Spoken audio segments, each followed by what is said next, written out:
En el día de Pascua, el domingo de Resurrección, en vez de tener la homilía de la Santa Misa, el Papa tiene, Benedicto XVI, ahora no sé, han cambiado mucho las cosas, pero tenía no la homilía de la misa, porque ya había sido la liturgia la noche antes, larga, la homilía larga, como estamos viendo, sino esa tradicional bendición Urbi et Orbi, que significa bendición a la ciudad, a la urbe y al mundo, al orbe, o sea, una bendición universal, con la cual desde Roma su obispo, que es el cabeza visible de la Iglesia, bendice al mundo entero. Pero antes de esa bendición muy solemne, con todo un aparato, también cuasi litúrgico en el balcón principal de la fachada de San Pedro, al menos así lo hacía él, y revestido, claro, con la muceta que en Pascua empezaba a ser blanca, la estola, y precedido de la cruz. Bueno, pues primero hablaba al pueblo con una alocución un poquito extensa. Bueno, el acto se alargaba porque además, primero, una representación de las milicias y las fuerzas del orden público de Roma, de Italia, tocaban el himno vaticano, etc. Y después la plaza repleta de gente tras las celebraciones de la Semana Santa. Y ahí el Papa tenía una alocución. Vamos a ver algunas de ellas. Las Semanas Santas que predicó Benedicto XVI fueron del año 2006 al 2012, porque fue elegido Papa apenas comenzada la Pascua. Recordemos que Juan Pablo II murió en la víspera del Domingo de la Divina Misericordia y unos 15 días después fue elegido Benedicto XVI, más o menos a mitad de la cincuentena pascual, y después renunció en febrero apenas comenzada la Cuaresma, con lo cual las Pascuas del año 2005 y de 2013 ya no las celebró, sino 6, 7, 8, 9, 10, 11 y 12, 7 Semanas Santas. Y el primer mensaje, Urbi et Orbi, fue el de la Pascua de 2006, en el cual empezó diciendo, según la misma idea que dejábamos esta mañana y con la que concluíamos, que las iglesias de todo el mundo se habían encendido innumerables cirios pascuales para simbolizar la luz de Cristo que ha iluminado e ilumina a la humanidad, venciendo para siempre las tinieblas del pecado y del mal. Y añadía, hoy resuenan con fuerza las palabras que asombraron a las mujeres que habían ido la madrugada del primer día de la semana al sepulcro donde habían puesto el cuerpo de Cristo, bajado apresuradamente de la cruz. Tristes y desconsoladas por la pérdida de su maestro, encontraron apartada la gran piedra y al entrar no hallaron su cuerpo.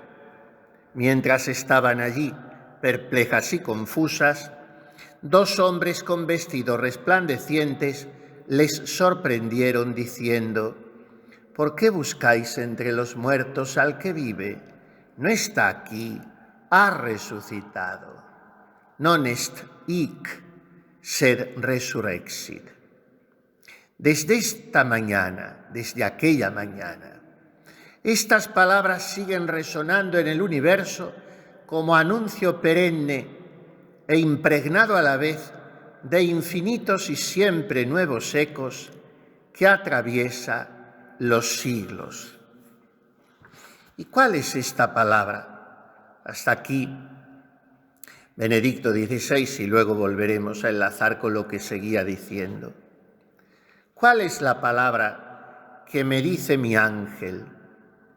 No está aquí. No vas a encontrar a Jesús en ese círculo cerrado tuyo, donde solo hay oscuridad. No vas a encontrar a Jesús en ese criterio inamovible tuyo, donde no hay renovación.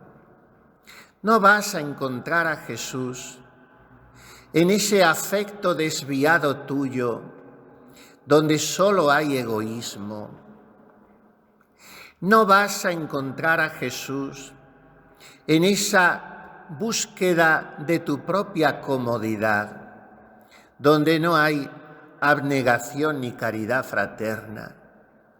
No vas a encontrar a Jesús en ese espíritu tuyo de independencia, de una malentendida libertad para hacer tu vida a tu modo, aunque hayas profesado un voto de obediencia.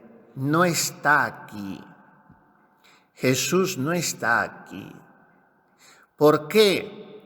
Porque ha resucitado y todo lo que trae es nuevo y aquello a lo que tú te sigues aferrando es viejo. Es tan viejo como tu pecado, del cual derivan esos gustillos, asimientillos, apetitos, apegos, asideros. Lo peor es que a estas alturas de tu vida los has canonizado y los equivocados son los demás. Y por eso solo te entiende quien te da la razón. No está ahí Jesús. Encuéntrate con Él, o por mejor decir, deja que Él te reencuentre, porque ha resucitado.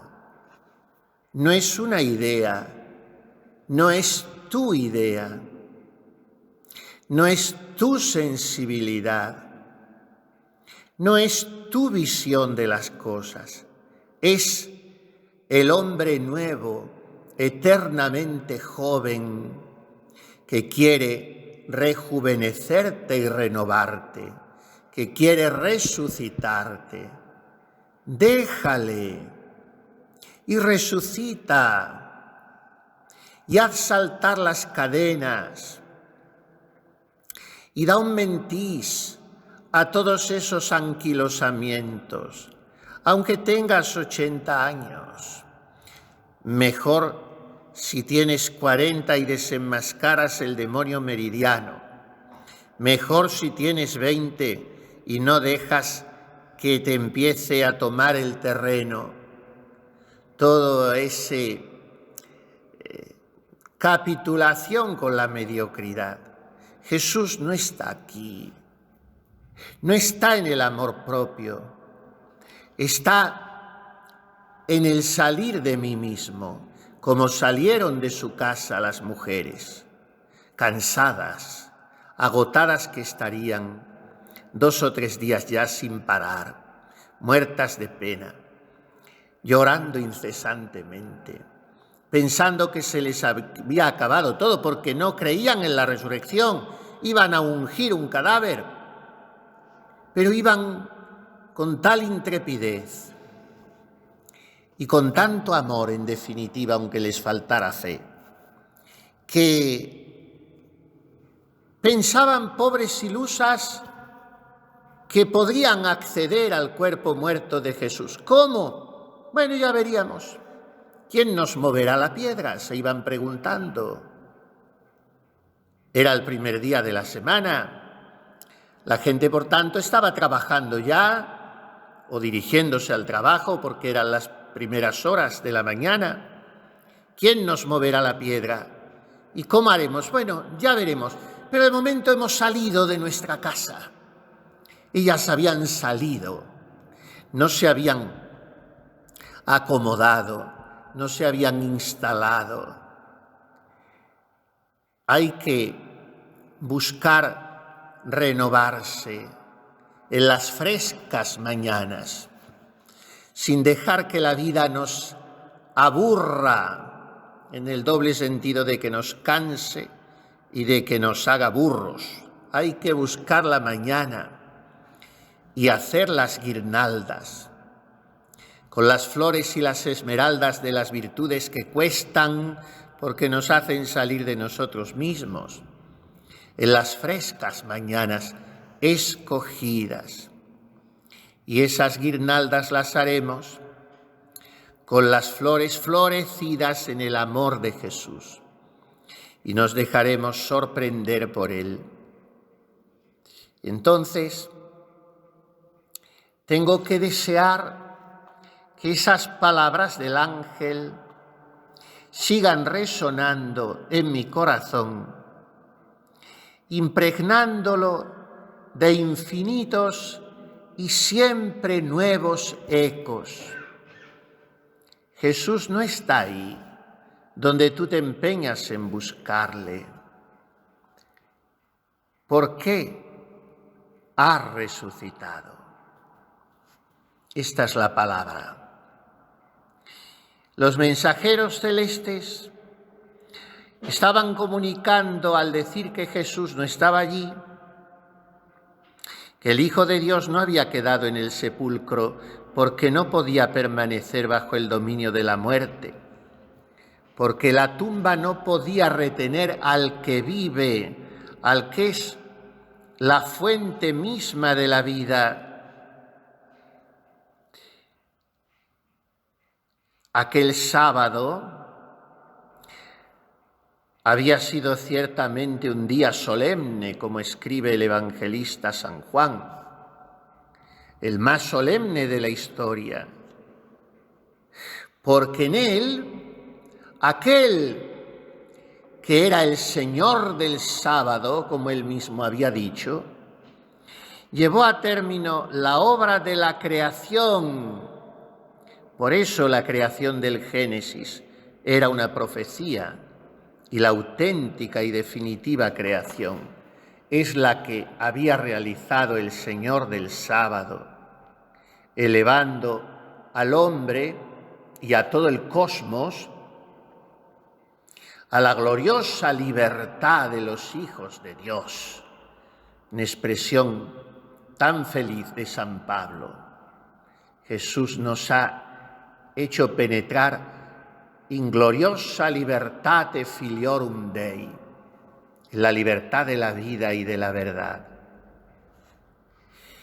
Y describe así, tímida y torpemente, por muy sabio que sea, Benedicto XVI se atreve a describir con esta frase la resurrección.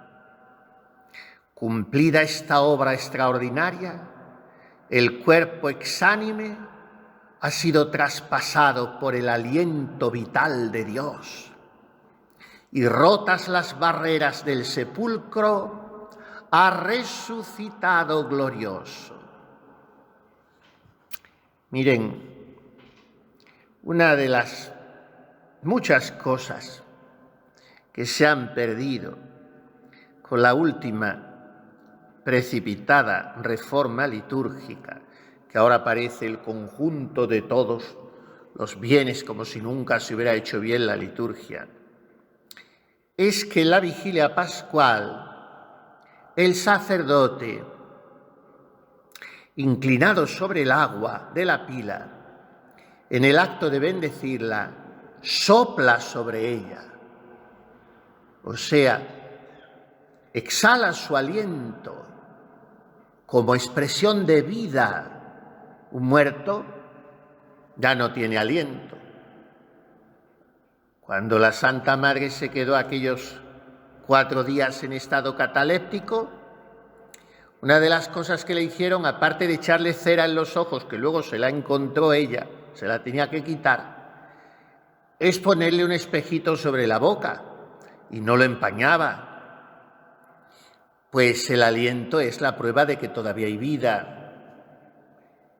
Y el sacerdote, en ese rito de la bendición del agua, insuflaba sobre ella su aliento, lo mismo que el obispo.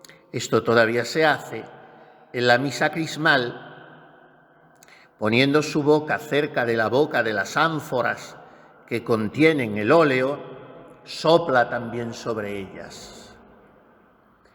Y yo recuerdo en la Catedral de Toledo, con don Marcelo, que tenía muy cerca el micrófono, y cuando hacía aquel rito retumbaba en la catedral como una especie casi de ronquido, porque era un soplo fuerte el que hacía sobre las ánforas, como para transmitirles el Espíritu Santo. Bueno, pues, ¿qué pasó en los inicios de la creación? Dice el libro del Génesis. El Espíritu aleteaba sobre las aguas. El Espíritu. Ese Espíritu del que dice también San Pablo, Spiritus ubi vult spirat. El Espíritu expira donde quiere, sopla donde quiere. Porque Spiritus es palabra latina que significa soplo, aliento. Eso es lo que quiere decir espíritu, y por eso decimos, cuando alguien ha muerto, exhaló su espíritu, exhaló el último aliento, su último suspiro. Bueno, pues, ¿qué está diciendo aquí el Papa? El cuerpo exánime de Jesús ha sido traspasado por el aliento vital de Dios. Y me gusta imaginarme a Dios Padre, que no tiene cuerpo, que es puro espíritu, pero no sabemos imaginar las cosas más que con nuestros parámetros, entrando en el sepulcro del que no había salido, porque tengamos presente un dato teológico muy interesante que no es muy conocido. La unión hipostática del Verbo encarnado, segunda persona de la Santísima Trinidad, se realiza en el momento preciso en que la Virgen dice fiat. En el instante de la encarnación se produce ese milagrazo estupendo, único, de la unión hipostática. O sea, las dos naturalezas, divina y humana, unidas en una sola persona, la divina, de manera indisoluble, imagen de lo cual es la gotita de vino que el sacerdote deja caer en el cáliz en el ofertorio. Deus qui humane substantiae dignitatis, oh Dios, más o menos viene a decir la oración breve que dice en voz baja, oh Dios, que por el misterio de esta agua unida al vino, nosotros seamos hechos dignos de participar de la condición divina de aquel que se ha dignado participar de nuestra condición humana. Bueno, pues es el agua unida al vino, ya no tiene separación posible. A ver, que venga el físico que quiera y esas 2 o 3 gotitas las saque del vino. Ya se ha fundido. Y así es la unión hipostática. Ya no hay separación posible, porque Dios lo ha hecho así. Entonces, ¿qué sucede cuando Cristo muere? Aquí tenemos un pequeño problema, pero es muy sencillo, se resuelve fácilmente si se sabe un poquitín de teología. Pero hoy no la sabe casi nadie, empezando por los que están en los púlpitos. Se predica y no se sabe teología porque los pobres no se la han enseñado, en los seminarios no se enseña hoy casi nada. Entonces, ¿qué pasa? Cristo muere. ¿Qué es la muerte? Decíamos en el catecismo, que es por lo que no se sabe teología. Si no se sabe catecismo, no se sabe nada. ¿Qué es la muerte? La muerte es la separación del alma y el cuerpo. Ya está. Ya no hay que gastar más palabras. No hay más palabras. Ya métase usted luego en jardines médicos, físicos, biológicos, orgánicos, antropológicos, filosóficos, existenciales, escatológicos, ya me da lo mismo. Todo eso son adornos. ¿Pero qué es la muerte? Cuando se separa el alma del cuerpo. Por eso la recomendación del alma es: sal, alma cristiana, de este cuerpo, sal, alma cristiana, sal ya, porque mientras no salgas, este hombre sigue vivo. Por eso aquel moribundo decía: no salgas todavía, que si sale me muero. La muerte, la separación del cuerpo y el alma. Entonces Cristo muere. ¿Qué pasa? Se separan su cuerpo y su alma. Su cuerpo se queda quieto en el sepulcro, claro, naturalmente. Y el alma se va al limbo, a los infiernos, a liberar allí a los justos. Y entonces se suele pensar que la divinidad está con su alma. Porque claro, el cuerpo está en el sepulcro y la sangre está siendo recogida con mucho cuidado por los ángeles, que vuelven a llevarla al cuerpo y a reintegrarla, porque Cristo resucitó con toda su sangre.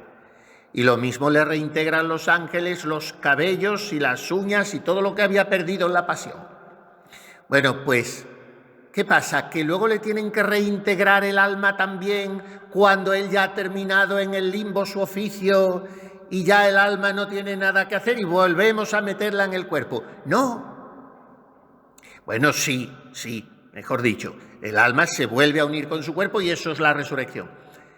Pero es que en el cuerpo, esas 40 horas cortas que ha pasado en el sepulcro, está también la divinidad. O sea que la divinidad está al mismo tiempo en el alma de Cristo, que está separada de su cuerpo, y en su cuerpo exánime, inanimado, porque si su divinidad, mejor dicho, es que a veces me confundo con la palabra, si su divinidad no estuviera morando en su cuerpo, aunque este cuerpo estaba muerto, se hubiera roto la unión hipostática. Y la unión hipostática no se rompió ni por una milésima de segundo desde el día de la encarnación del Verbo, y no se romperá jamás, como dice Pío XII en su encíclica Aurietis Aqua sobre el corazón de Jesús. Ese corazón de Jesús, desde que fue formado por el Espíritu Santo en el seno de la Virgen María, ya nunca y ahora para siempre en el cielo dejará de palpitar por nosotros con plácido e imperturbable latido. Pues nunca se separará la divinidad del cuerpo de Cristo. Y en el sepulcro estaba ese cuerpo muerto, inanimado, pero habitado por la divinidad. Esto es lo grandioso de la encarnación, sin la cual no podemos entender la resurrección, sin el dogma de la unión hipostática. Bueno, y entonces, ¿qué pasa? Que yo me figuro, como estaba tratando de decir, al Padre Celestial. Había dicho yo antes entrando en el sepulcro, pero me corregí. No es que tenía que entrar en el sepulcro, estaba allí el Padre y el Espíritu Santo. ¿Por qué? Porque no hay más que una sola divinidad. Es un solo Dios en tres personas distintas, pero la divinidad es única. Entonces, si la divinidad de Cristo estaba en su cuerpo, esa divinidad es común al Padre y al Espíritu Santo. Y por la circumincesión que decimos en teología, circumincesión, o sea, la sesión es el acto de estar sentado. Circumincedere es estar sentado uno donde estoy sentado yo. No sé si han visto algunas representaciones, todas imperfectas, de la Santísima Trinidad. Son las menos, porque las más representan tres personas visibles con sus cuerpos, cada una en un trono. Pero hay algunas representaciones raras, infrecuentes, son las más teológicas, que representan a las tres personas sentadas en el mismo trono. Y es que es así. El único trono es la única divinidad. In creatus Pater, in creatus Filius, in creatus Spiritus Sanctus, immensus Pater, immensus Filius, immensus Spiritus Sanctus, sed tamen non tres increati, nec tres immensi, sed unus increatus, et unus immensus. Dice San Atanasio, en el símbolo atanasiano, el quicunque vul salvus esse, el que quisiera salvarse ha de creer esto, pim, pim, pim, pim, y empieza a recorrer, me parece que son 40 artículos. Antes se rezaba los domingos en prima, pero antes de la reforma litúrgica del breviario de San Pío X incluso, que era mucho más largo el breviario, y a Sor Isabel de la Trinidad le encantaba los domingos en prima rezar el quicunque. Inmenso el Padre, inmenso el Hijo, inmenso el Espíritu Santo, increado el Padre, increado el Hijo, increado el Espíritu Santo, pero no son tres inmensos, ni tres increados, sino un solo increado y un solo inmenso.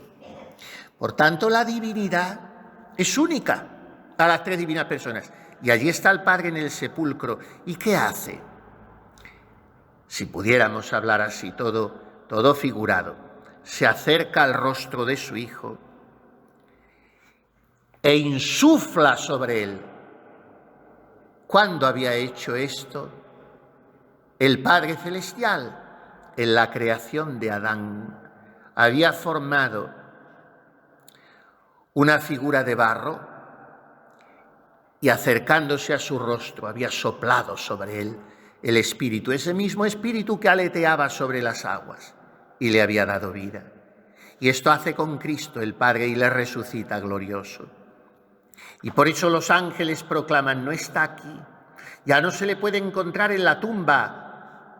Dice Benedicto XVI, ha peregrinado en la tierra de los hombres, ha terminado su camino en el sepulcro como todos, pero ha vencido a la muerte y de modo absolutamente nuevo, por un puro acto de amor, ha abierto la tierra de par en par hacia el cielo.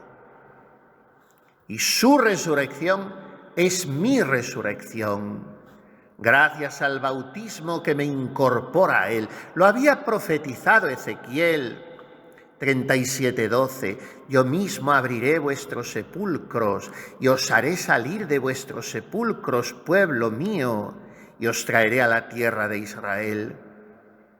Esas palabras, decía el Papa en el año 2006, adquirían un valor singular en el día de Pascua, porque en el día de Pascua se cumple la promesa del Creador. Hoy también, en esta época nuestra, marcada por la inquietud y la incertidumbre, revivimos el acontecimiento de la resurrección, que ha cambiado el rostro de nuestra vida, ha cambiado la historia de la humanidad. Cuantos permanecen todavía bajo las cadenas del sufrimiento y la muerte, aguardan a veces de modo inconsciente la esperanza de Cristo resucitado. Y a partir de aquí, en ese mensaje Urbi et Orbi, el Papa hablaba de las naciones que más dificultades atravesaban. En aquel año las poblaciones de Darfur,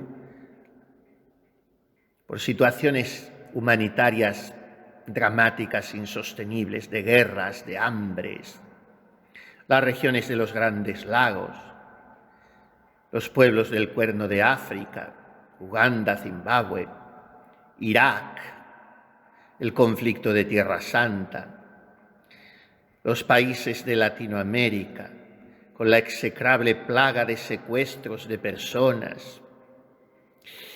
Y terminaba diciendo que el Señor resucitado haga sentir por todas partes su fuerza de vida, de paz y de libertad. Las palabras con las que el ángel confortó los corazones atemorizados de las mujeres en las mañanas de Pascua se dirigen a todos. No tengáis miedo. No está aquí, ha resucitado. Jesús ha resucitado y nos da la paz. Él mismo es la paz. Por eso la Iglesia repite con firmeza: Cristo ha resucitado. Christos anesti. Me gusta mucho felicitar así la Pascua. Lo enseño a todos estos seminaristas y a todos como me lo enseñó a mí, mi director espiritual en el seminario, porque así se felicitan los griegos, nuestros hermanos orientales.